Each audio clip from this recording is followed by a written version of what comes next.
The whispers of a ghost haunting the old, abandoned silver mine spread through Redemption like a plague of locusts. Sheriff Thorne initially scoffed at the tales of drunken miners, but the disappearances of three men who dared to enter the mine were anything but fantasy. The pure, unvarnished fear in the eyes of the remaining townsfolk told Thorne this wasn't about a spirit, but a flesh-and-blood killer. Thorne rode alone into the mouth of the mine. The air inside was heavy with the silence of buried secrets. The deeper he went, the louder the eerie symphony of dripping water and wind whistling through the tunnels became, a natural chorus that had fooled so many. Thorne followed the rusted tracks, the light from his lantern casting dancing, grotesque shadows on the walls, illuminating thick layers of dust. He found a patch of dried blood and nearby, a pickaxe with fresh earth clinging to it. No ghost would use a tool like this. The killer was digging for something. A cold, soft sound echoed from up ahead, the telltale sign of a falling rock. Thorne drew his gun, his back pressing against the cold stone. "I know you're in there," Thorne's voice was a low growl. "Come out. There's nothing supernatural here, just a coward hiding in the dark." The silence stretched, cold and absolute.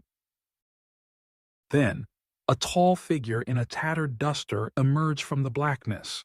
He didn't speak. He just raised a mining knife, its blade catching the dim light. Thorne knew this wasn't a simple ambush. This man was a sentinel, guarding a treasure far more valuable than gold. The confrontation was brutal and quick in the cramped space. Thorne dodged deadly thrusts, the sounds of gunfire echoing wildly through the tunnel. He finally got a clear shot, hitting the man in the leg.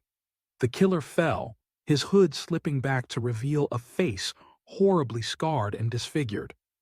He wasn't a ghost. He was one of the miners who had vanished years ago, and his silence was as thick as the dust in the tunnel. Thorne followed the trail of blood deeper, finding a hastily dug cavity behind a collapsed wall. Inside, he didn't find silver ore.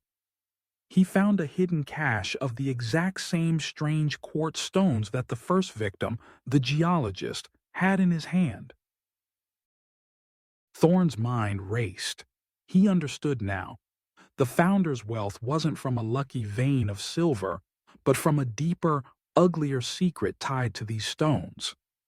And this disfigured man was just a symptom of a much larger, more terrible illness plaguing Redemption.